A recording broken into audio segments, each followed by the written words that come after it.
ఒక 6 నెలలు కనిగిరిలో ఉన్నాం. అప్పటి నుంచి ఇప్పటికి కూడా కేవలం నీటి సమస్య, తాగునీటి సమస్య.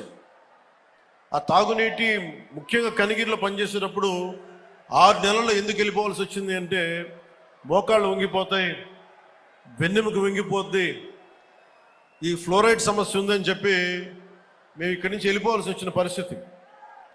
అందుకని నాకు ఆ కష్టం అప్పటి నుంచి ఇప్పుడు దాకా నా గుండెలో ఉండిపోయింది.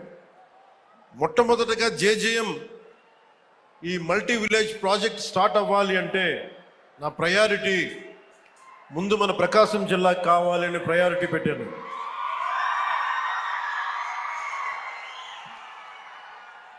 అలాగే మీకు గత ప్రభుత్వం మీకు ఏం చేసింది, ఎలా ప్రవర్తించారు మీ అందరికీ తెలుసు. మన జిల్లాకు సంబంధించి వెలిగొండ ప్రాజెక్టుకి ఒక 4,000 కోట్ల రూపాయలు కావాలి. దాంట్లో మేజరు ఎవరైతే భూపరిహారానికి కావాలి, వాళ్ళు అప్పులు తీసుకున్నారు. రాష్ట్రం మీద లక్షల కోట్ల అప్పులు తీసుకున్నారు, కానీ మనకు ఒక వెలిగొండ ప్రాజెక్ట్ తేలేకపోయారు. అలాగే గత ప్రభుత్వం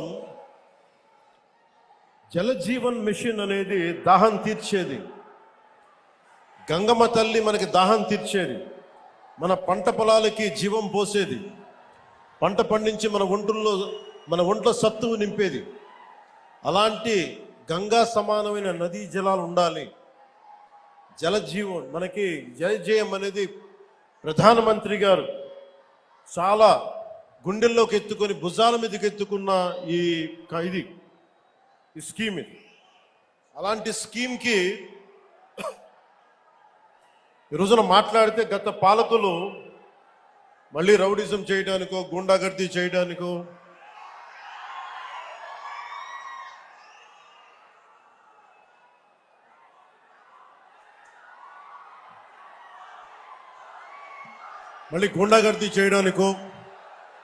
రౌడిజం చేయడానికో అలాంటి భావన మళ్ళీ ఉంది. మీకు తెలుసు కదా, రౌడిజానికి, గుండాగర్దీలకి బయటపడితే మన రాజకీయాలకు వస్తాం. కేసులు పెడతాం, వస్తే 29లో మేము అంతు చూస్తామంటే మీరు రావాలి కదా. మీరు ఎలా వస్తారో మేము చూస్తాం. నాకు వారి మీద, వైసీపీ నాయకుల మీద ఈరోజు చెప్తున్నాను, మొదటి నుంచి చెప్తున్నాను, వ్యక్తిగతంగా నాకు ఎవరి మీద కక్ష ఉండదు. మనస్ఫూర్తిగా గుండెల మీద ఆత్మసాక్షిగా చెప్తాను, నాకు ఎవరి మీద కోపం ఉండదు. కానీ మీరు సగటు మనిషిలో, ఈ దేశంలో ఉన్న సగటు మనిషికి, సగటు మధ్యతరగతి మనిషికి, సగటు రైతుకి, సగటు యువకుడికి, సగటు యువతకి మీరు కనుక భయభ్రాంతుల్ని క్రియేట్ చేస్తే దాన్ని ఎదుర్కొనే కదా ఇక్కడ దాకా వచ్చాం. మీకు 151 సీట్లు వచ్చినప్పుడు కదా, నేను 2 చోట్ల ఓడిపోయినప్పుడు కదా మేము ఎదుర్కొని బలంగా నిలబడింది. అంటే గుండెల్లో ఎంత దమ్ము ఉండాలి, రక్తంలో ఎంత వేడి ఉండాలి మీలాంటి వాళ్ళు తట్టుకోవాలంటే. నాకు తెలిసిన సినిమాల నుంచి వచ్చిన సినిమాలో డైలాగులు చెప్పను నేను. కుత్తుకలు కోసేస్తాం, మిడకాయలు కోసేస్తాం అంటే కోయడానికి మేమేమన్నా చొక్కా ఇప్పి చూపిస్తామా?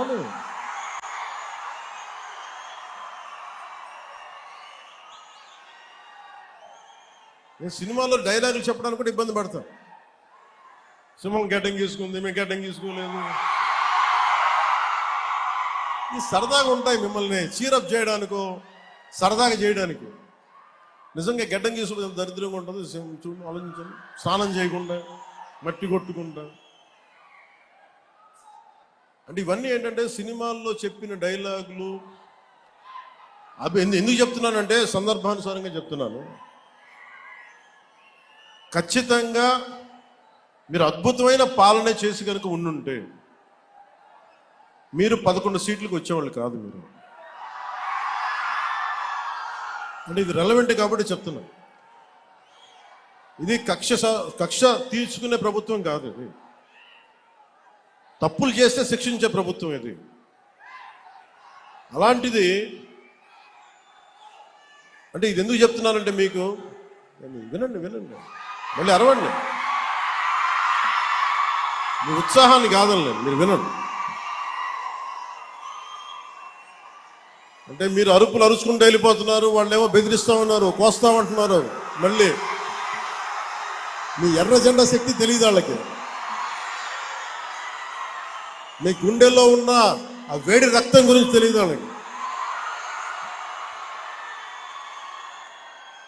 అంటే కడుపు కాలి ఉన్నవాడికి కష్టపడి పనిచేద్దాం అనుకున్నా మళ్ళీ తిరిగి కోపం తెప్పించుకోండి. పని చేసుకుని తల ఉంచుకొని పని చేసుకుంటూ వెళ్ళిపోతున్నాం.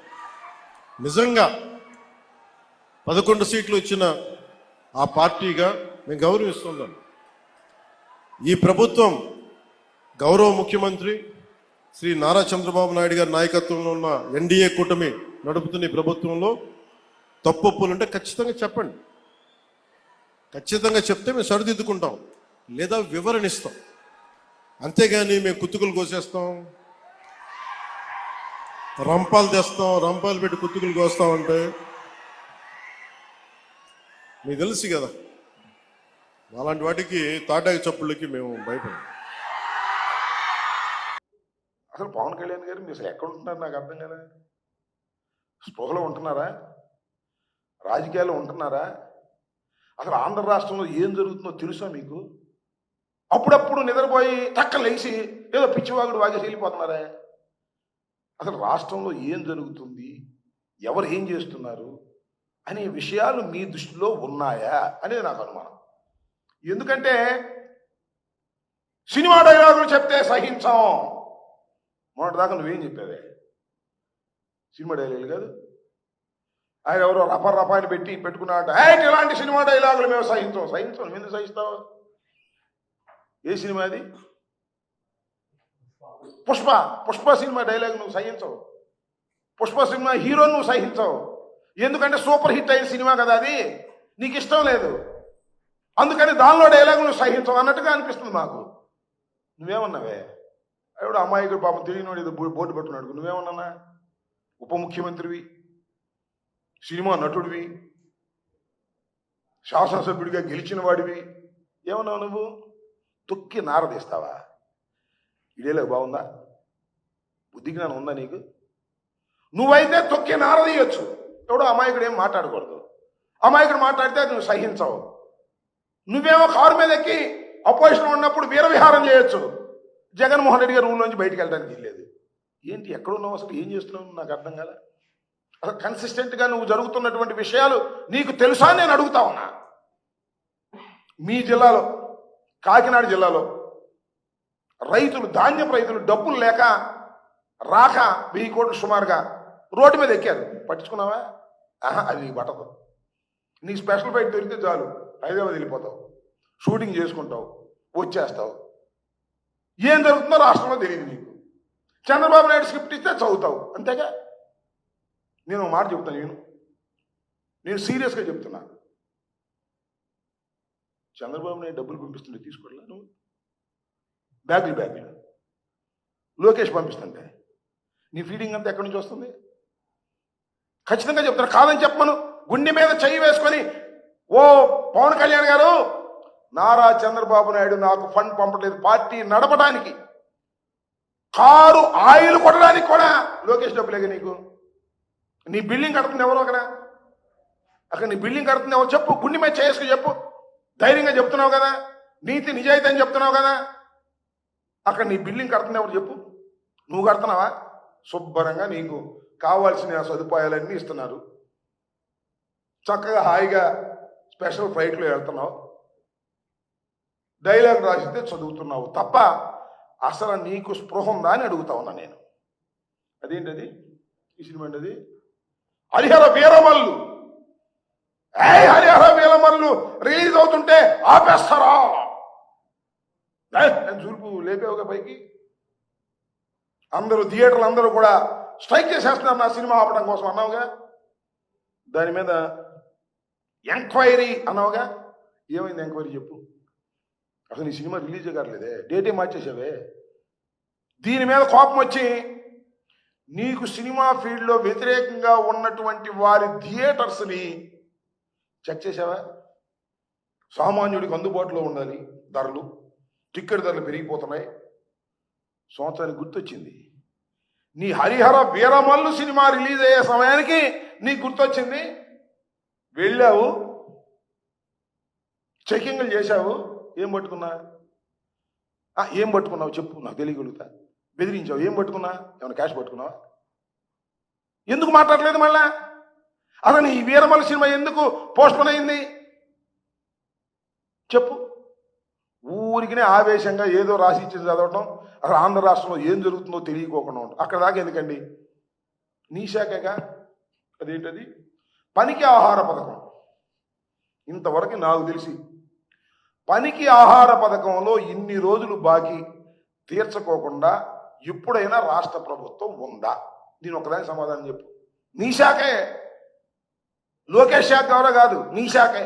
అసలు నీ శాఖనే నువ్వు పట్టించుకోవట్లేదే, ఏమిటి అన్యాయం? అదేమంటే ఇంకో మాట కూడా అడుగుతా నేను, చెప్పండి మీరు సమాధానం. తప్పో రైటో, మీ అన్నగారు నాగబాబు గారిని మంత్రివర్గంలో తీసుకోవాలని అనుకున్నావంట, అది ఒక పెద్ద తప్పు అనుకున్నావు. చంద్రబాబు నాయుడు లెటర్ ఇచ్చాడు ఇంత బోర్ని ఇచ్చాడు, చూశారుగా మీరు. కొణిదెల నాగబాబు గారిని రాష్ట్ర మంత్రివర్గంలోకి తీసుకుంటామని లెటర్ రాసి ఇచ్చాడు. ఏమైంది లెటర్? ఏమైంది? అసలు ఎవడన్నా లెటర్ రాసిస్తాడా? మంత్రివర్గంలోకి తీసుకుంటాను పలానా నాన్నని పలానా వ్యక్తినని ఎవరైనా ముందుగా లెటర్ రాసి ఇస్తారా? లెటర్ రాసిస్తే ఇంతవరకు ఎందుకు ఇంప్లిమెంట్ కావట్లేదు?